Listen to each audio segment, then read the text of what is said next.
I've decided that I am going to cancel all of my shows. I'm not having fun right now, and I don't want to do it. And I feel like, how could I be making a Stallion and I'm not having fun? Music has always been in my life. I wouldn't be here without my mom. My mama was like a gangster rapper. I was like, when I get older, I really want to be like her.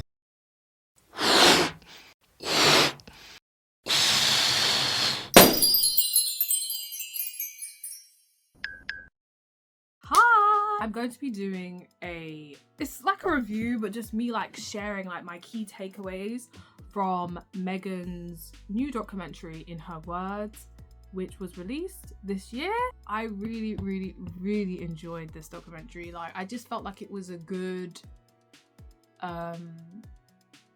insight into like all of the things that Megan has gone through, but also the start of her career and like what sparked her love of music. As someone who loves music, I could really relate to that. And at the beginning of the documentary, it kind of talks about how her mother influenced her love for music. Her mother was a rapper. She looked up to her mother. Her mother was a curvy, tall black woman, and you see how that primary socialization played a huge role in who Megan is today. The connection between her and her mom, as I said before, how her mom was her biggest cheerleader. You know, her mom would record her freestyle videos. Like, she was her mom's biggest fan and her mom was her biggest fan. You know, I just really found seeing that relationship on screen very touching. You know, we hear all these horror stories about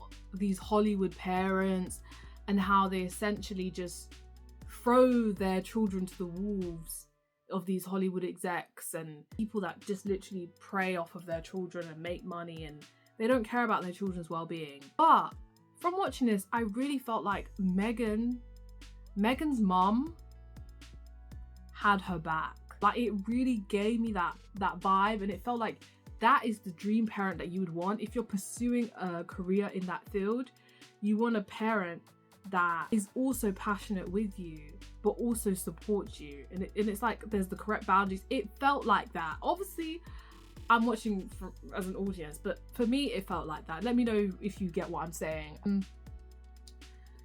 So very sadly, and oh my gosh, this was a lot for me just to even watch, is when Megan's mother passes away. Holly Thomas passed away in March 2019 from a brain tumor. It just honestly was so sad. Another theme, confidence and self-image. Growing up, Megan would always get compliments from her family of her height, but when she went to school, she realized that being tall, standing out as a woman, is seen as negative, right? I think this links to the dehumanization that Megan faced later on as a tall black woman, because already as black women, we're seen as almost this kind of failed woman. We're antagonists, we're not the epitome of femininity. That is very much how things are seen. But little do these bumpercluts realize is that we're not trying to be, we don't want to look like white women. We are black women, okay? You constantly are comparing us, these racist, these sexist people are comparing us to white women. Like, I don't get it. Like, but that the discrimination we face is, I feel, a lot of the time around that, because we're seen as not womanly enough, not by that standard which is set by white women, essentially. And as a result of like being targeted around her height, you know, it's something that Megan was sensitive as a child. And her mum told her, you have to demand respect. 9th grade, we have where Megan's dad passed away from a heart attack. And I feel like Megan, throughout her life, she's dealt with so much loss. And I really feel like that can shape who you are as a person, like having to constantly push through things like this. Like, that is too much. And I think that was a key thing that I just felt. And then, you know, like, she's losing her dad and mom, and then you know, later on, as I touched on with things with Tory Lanez, having to deal with all of those energies from those tossers, those people just victim blaming her and saying that she's manly, and Bumbleclot losers. This is something that Megan has addressed in her music, and I think, you know, it's also a theme in the documentary, her relationship to alcohol. And as I touched on, like, having to be that entertainer, having to party, it's only like a temporary plaster over what you're feeling, right? We all have unhealthy ways of coping with stress, things that we are dealing with, but you could really see how having to balance that lifestyle had taken a toll on Meg in the documentary. Sorry, I can't talk right now. Carrying on, but the theme of betrayal, Kelsey. I'm just gonna jump from different bits that sort of stood out to me. Kelsey. When Megan, this is what I was saying before. I didn't realize how long Megan had known Kelsey. She was there way back when Megan was doing a video with Moneybag Yo. I didn't realize. It just gave me the hugest physical ick. I did hear that the audience for the official premiere that Megan held, the audience booed Kelsey, as they should. And even when Megan won a BET award, who's on stage with her? I think it was a BET award. Megan's won a lot of awards, but one of the award shows when she went on stage, Kelsey's there with her. I'm just kind of like, I don't get people like that. And then there was a clip of her saying, from the first day she put me in a video on YouTube, I knew she was going to be a star. Or the first day she posted a video on YouTube, I knew she was going to be a star. Ew, Kington, like, you know, Kelsey, get it together. Like, get it together. I think it's time for you to get it together, because, like, the way that you treated Megan is just, ooh, I really don't get it. Like, okay, you both were involved with the same person, but it does not justify any of this at all. Like, the way that she tries to excuse their potential situation with Tori as a reason as to why she should do this to someone. You are on your own with that. No one agrees with you. Only Megan haters agree with you. Only people that don't have sense agree with you. But after her mum passed away, she was also there through that, as I said before. Kelsey became Megan's assistant, and they were meant to be best friends. Megan says that, you know, they were meant to be like sisters. Wow, that level, like, that is horrible. Imagine, like, I can't even imagine someone doing something like that to me. And how would I even react in that situation? Like, I feel like I wouldn't even know what to say. Continuation of the theme of betrayal. Tori and Megan were also meant to be friends. His mother also passed away, and they bonded over that. As I said, that whole he said this, oh, they were together, oh, this, do not care. Don't shoot people. Don't betray people that are meant to be your friends. Sorry, Kelsey. Sorry, Tori. I think this whole focus on Megan's sex life is just a distraction from the fact that, why is it that black women are more likely to face this type of violence, you know, like the intimate partner violence, the especially due to our, you know, and this is an American concept, so due to black women's relationship to the police, the barriers that they can face in gaining support. Even initially, Megan was not going to say anything about Tori, what Tori did. She was just going to say, she just said, oh, it's glass in my foot. But then they saw that there was bullet fragments when she went to the hospital. It was the state of California which has made the charges against Tory Lanez, not Megan. So there's all these different things that come together in showing that things are a lot more complicated than people that just, you know what it is, yeah, is that I feel that they have this mindset that could happen to them, and it is a reflection of the type of person they are. They want to be safeguarded, because if a rich man like Tory Lanez can be held responsible for his actions for violence against women, that means that, you know, me as an ordinary average Joe down the road can definitely be held accountable. So they're trying to safeguard that male interest. That's how I see it. And within that is this attitude that men are superior to women. And we can also see how cis straight men are pedestalized. They are worshipped. Excuses will always be made for them. There always has to be something that the gender marginalized person could have done to prevent experiencing that violence, as opposed to placing the onus on the cis male, the cis man, in this instance, Tory Lanez. And a lot of the conversation at the time was that it was all about, oh, like, Megan's so tall. How could that have, like, it was the usual gaslighting and bullying that survivors face, the ridiculing, the way in which the victim is put on trial. Tory Lanez was chilling because all of these people were doing the work for him.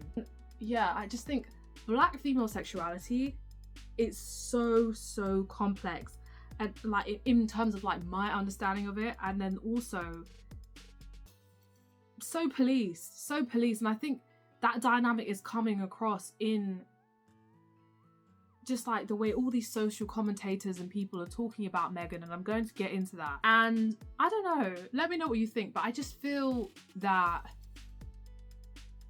they don't want healthy expressions of sexuality to exist outside of male expectations. And it's something that I always struggle to wrap my mind around, because I think because of colonialism, because of the way that Black women, and especially like our bodies, are viewed, like the way that we are perceived is largely around sex. So then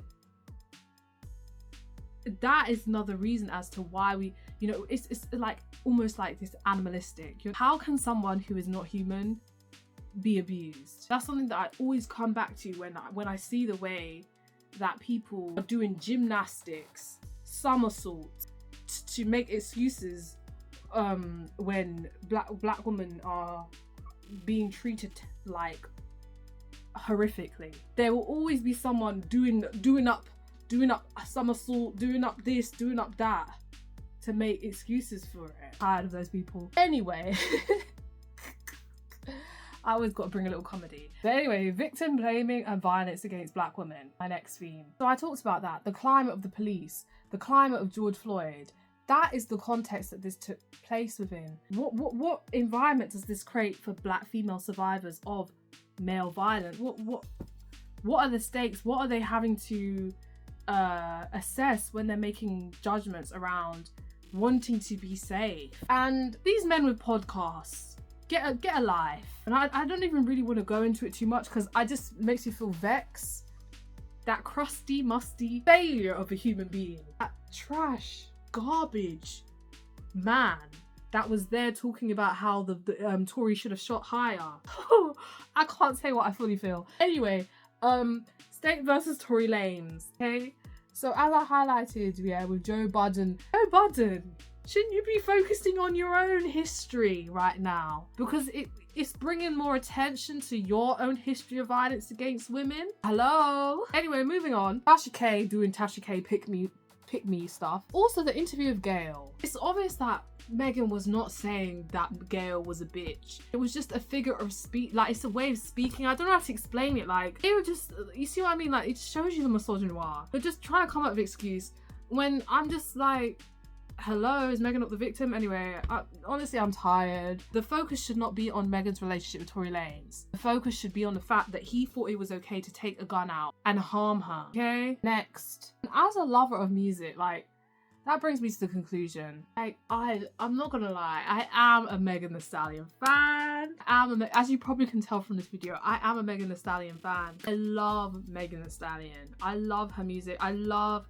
how she brings like so much to her music. Like, her music is fun, her music is real, her music is like raw, like Cobra and Flip Flop, Anxiety. Then you got one of what other songs does she have? Oh, Plan B, and some of the new songs she has with Glorilla. Like, I just love Megan's music. I feel like we do end up forming parasocial relationships with celebrities, but I really did enjoy watching the documentary, and I just think so much of it was heartwarming, so much of it was hard to watch. It was actually quite interesting. It was actually quite educational, you know, stuff around Black women's experiences. And I think even Meghan touched on it herself in the documentary, in terms of like, if you don't have those resources, what about the ordinary women? And for me, particularly in this context, the ordinary Black women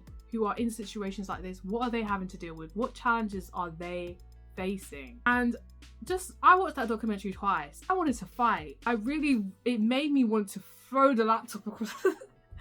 When I was hearing Joe Budden and all those bloody men with podcasts, I wanted to fling the laptop across the thing. Yeah?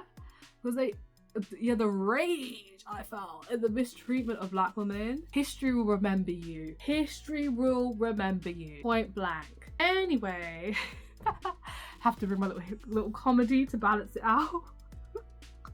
Please, please, please, if you haven't watched Megan's documentary already, you need to watch it. It is so good, but it's actually a hard watch at the same time. And then there's bits which are so touching, especially with her mom, and please watch it. Anyway, have you seen Megan's documentary already?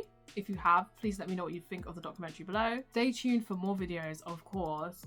And come on, I really should have 1,000 subscribers at least at the moment. So if you could like help me to get to 1,000, that would be great. Share with your friends, family. Please help me get more subscribers. Right, bye.